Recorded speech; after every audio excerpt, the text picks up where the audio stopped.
Hello students, आज की इस वीडियो में हम करेंगे तटस्थ वक्र या इंडिफरेंस कर्व। लास्ट वीडियो में हमने किया था उपयोगिता किसे कहते हैं और उपयोगिता की माप। उपयोगिता की दो माप हमने की थी, कौन कौन सी? गणनावाचक और क्रमवाचक। जो तटस्थ वक्र होते हैं वो किस पे आधारित होते हैं? वो क्रमवाचक पर आधारित होते हैं। और क्रमवाचक किसने दिए थी? क्रमवाचक उपयोगिता प्रोफेसर हिक्स ने दी थी। अभी हम करेंगे तटस्थ वक्र। देखिए, यह उन दो वस्तुओं के संयोगों का समूह है जो उपभोक्ता को संतुष्टि का एक समान स्तर, कि दो वस्तुओं का उपभोग करने से उपभोक्ता को जो है एक समान संतुष्टि प्राप्त होती है इससे। ठीक है, इसलिए उपभोक्ता अपने तटस्थ समूह के किसी भी संयोग के बीच में वो तटस्थ होता है। ठीक है, ये क्या कहलाएगा? तटस्थ वक्र। देखिए, यह तटस्थ वक्र क्या है? यह एक तटस्थ समूह का रेखा चित्रीय प्रस्तुतिकरण है। जब हम तटस्थ वक्र के जो संयोग बनाते हैं उसको रेखा चित्र पर जब हम प्रस्तुत करते हैं, रेखा चित्र बनाकर, उसको क्या कहेंगे? तटस्थ वक्र कहेंगे। यह दो वस्तुओं तथा उन विभिन्न संयोगों को प्रकट करती है जिनके बीच में जो उपभोक्ता होता है वो तटस्थ होता है, कि उनको जैसे ए वस्तु से और बी वस्तु से उतनी ही संतुष्टि प्राप्त होती है। प्रत्येक संयोग से संतुष्टि का जो है समान स्तर प्राप्त होता है।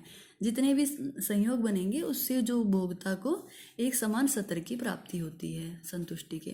तटस्थ समूह किसे कहेंगे? यह उन दो वस्तुओं के संयोगों का समूह है जो उपभोक्ता को संतुष्टि का समान स्तर प्राप्त प्रदान करते हैं। देखिए, तटस्थ वक्र होता क्या है कि दो वस्तुएं होती हैं, चाहे मान लीजिए एप्पल लीजिए ऑरेंज ले लीजिए, उनसे जो उपभोक्ता को एक वस्तु का जितना उपभोग वो बढ़ाता जाएगा तो उसे दूसरी वस्तु का जो उपभोग है वो कम करना पड़ेगा। और जितने उससे उन दोनों जो उनका संयोग बनेगा ये, तो उससे उसको क्या है, एक समान संतुष्टि का स्तर प्राप्त होता है। उसको क्या कहेंगे हम? उसको हम तटस्थ वक्र कहेंगे। मान लीजिए एक उपभोक्ता अपनी दी हुई आय को ए तथा बी वस्तु पर खर्च कर देता है। ए सेब तथा बी क्या है? संतरे हैं। ये एक दूसरे की प्रतिस्थापक भी हैं। प्रतिस्थापक क्या है कि एक वस्तु की जगह पर हम दूसरी वस्तु का प्रयोग करते हैं, तो उसको क्या कहते हैं? कि उसको प्रतिस्थापक कहते हैं। प्रतिस्थापक वस्तु, जैसे हम चाय कॉफी का भी एग्जाम्पल लेते हैं ना, कि जैसे चाय की अगर कीमत बढ़ जाती है तो हम किसकी तरफ शिफ्ट कर जाते हैं? कॉफ़ी की तरफ शिफ्ट कर जाते हैं। तो ये कौन सी वस्तु हो जाती हैं? ये प्रतिस्थापक वस्तु हो जाती हैं। तो यहाँ पर ये दो वस्तुएं जो ली गई हैं, या दो ये लिए गए हैं ए और बी, तो वो क्या हैं? एक दूसरे के प्रतिस्थापक भी हैं। यहाँ पर देखिए, सेबों और संतरों के विभिन्न संयोग दिए गए हैं। ये देखिए, ये संयोग है, ये सेबों की संख्या, संतरों की संख्या। यहाँ पर देखिए, जैसे जैसे हम सेबों की संख्या की मात्रा बढ़ाते जाते हैं, इनका उपभोग करना ज़्यादा शुरू कर देते हैं, तो दूसरी की मात्रा हमें कम करनी शुरू कर दी है। यहाँ पर देखिए, जैसे जैसे मान लीजिए पहले संयोग पर देखिए, ए पर क्या है?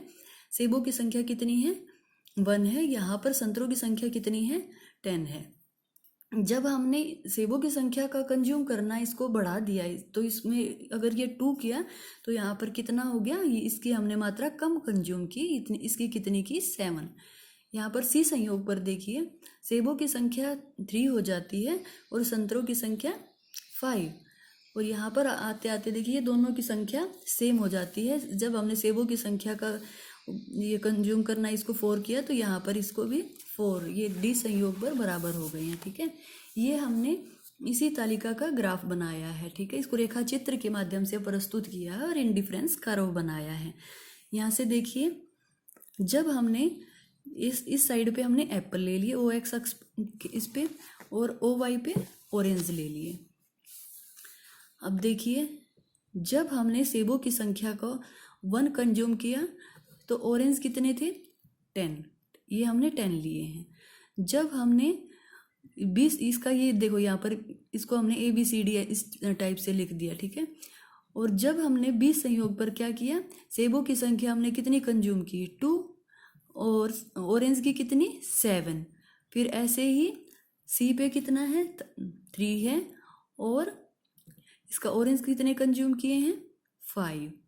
ऐसे ही 4 पे देखिए, डी पे यहाँ पर देखिए, ये 4 किया है एप्पल, और ऑरेंज भी हमने 4 ही कंज्यूम किया है।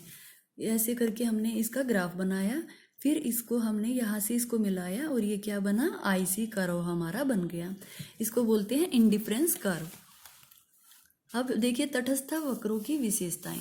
तटस्थ वक्रों की क्या विशेषताएं होती हैं, देखिए जो तटस्थ वक्र होते हैं वो ऋणात्मक ढाल वाले होते हैं। ऋणात्मक ढाल वाले कैसे होते हैं कि अगर एक वस्तु का उपभोग हम बढ़ाते हैं तो दूसरे की मात्रा हम कम करनी शुरू कर देते हैं, तो उससे जो नेगेटिव जो इसका स्लोप बन जाता है वो ऊपर से नीचे की तरफ बन जाता है। तो वो क्या, इनका भी क्या होता है, तटस्थ वक्र का ऋणात्मक ढाल होता है ना। जैसे कि हमने सेबों की संख्या मतलब जैसे जैसे इनकी मात्रा का उपभोग हम ज़्यादा करने लगे तो हमने क्या किया, ऑरेंज की जो है वो हमने कम करना शुरू किया, तो वो क्या बन गया, इसका ऋणात्मक स्लोप बना। ये देखो ऐसे जो बना ये क्या है, नेगेटिव स्लोप। यहाँ से देखिए तटस्थ वक्र ऋणात्मक ढाल वाले होते हैं या उनका ढलान नीचे की ओर होता है। यह ढाल बताता है कि यदि एक वस्तु का अधिक उपभोग किया जाए तो दूसरी वस्तु का उपभोग कम होगा ताकि कुल संतुष्टि समान हो। देखिए अब दूसरा पॉइंट देखिए, तटस्थ वक्र मूल बिंदु की ओर उन्तोदर होता है। ये मूल बिंदु जो हमारा होता है उसकी तरफ उन्तोदर होता है, ठीक है। एक तटस्थ वक्र मूल बिंदु की ओर उन्तोदर होता है, इसका कारण क्या होता है, सीमांत प्रतिस्थापन दर का घटना होता है। इसमें जो होती है सीमांत प्रतिस्थापन दर जो होती है उसके घटने की वजह से क्या होता है, जो तटस्थ वक्र मूल बिंदु की ओर उन्तोदर होता है, मतलब कॉन्वेक्स होता है, ठीक है। तटस्थ वक्र कभी भी एक दूसरे को छूते या काटते नहीं हैं। तटस्थ वक्र जो होते हैं वो कभी भी एक दूसरे को छूते या काटते नहीं हैं। जैसे जैसे इनको और आगे आगे बनाते जाते हैं, जितना ऊपर की तरफ होता है तो उससे संतुष्टि ज़्यादा मिलती है। ये क्या है, एक दूसरे को कभी भी छूते नहीं है या काटते नहीं है, क्योंकि अलग अलग बिंदु इससे बनते हैं, अलग अलग जो संयोग बनते हैं तो वो एक दूसरे को छूते या काटते नहीं हैं। तटस्थ वक्र कभी भी एक दूसरे को छूते या काटते नहीं है। प्रत्येक तटस्थ वक्र संतुष्टि के विभिन्न स्तर को बताता है, इसलिए तटस्थ वक्र का एक दूसरे को छूना या काटना संभव नहीं है, क्योंकि हर एक पॉइंट से जो है अलग संतुष्टि का स्तर प्राप्त होता है, इसलिए वो एक दूसरे को छूते या काटते नहीं है, अलग अलग बनते हैं। यहाँ पे देखिए ऊंचा तटस्थ वक्र संतुष्टि के ऊंचे स्तर को प्रकट करता है। जो तटस्थ वक्र है, जैसे जो ऊंचा बना होता है, एक तो जैसे मूल बिंदु की तरफ होता है तो उससे क्या होगा, कम हमें संतुष्टि को बताता है कि इससे हमें कम संतुष्टि प्राप्त होगी। जितना जैसे और ऊपर बनाते हैं तो उससे हमें संतुष्टि ज़्यादा प्राप्त होती है। तटस्थ वक्र न तो एक्स अक्ष को न ही वाई अक्ष को छूते हैं, क्योंकि देखो दो वस्तुएं होती हैं, तो दो वस्तुएं अगर होती हैं तो हमें उनसे कुछ ना कुछ संतुष्टि तो जरूर प्राप्त होती है। तो ना ही तो वो एक्स अक्ष को छूते हैं ना ही वाई को। अक्सर यह मान लिया जाता है कि उपभोक्ता दो वस्तुओं के एक संयोग को खरीदता है, कि वो दो वस्तुएं जो होती हैं उनके एक संयोग को, जिससे कि उससे सही संतुष्टि प्राप्त होती है, वो उस वस्तु को खरीदता है। इसलिए ना तो तटस्थ वक्र एक्स अक्ष को छूते हैं और न ही वाई अक्ष को छूते हैं। तो आज की इस वीडियो में हमने किया तटस्थ वक्र या इंडिफरेंस कर्व। आई होप आपको ये कंसेप्ट क्लियर हुआ होगा। Thank you.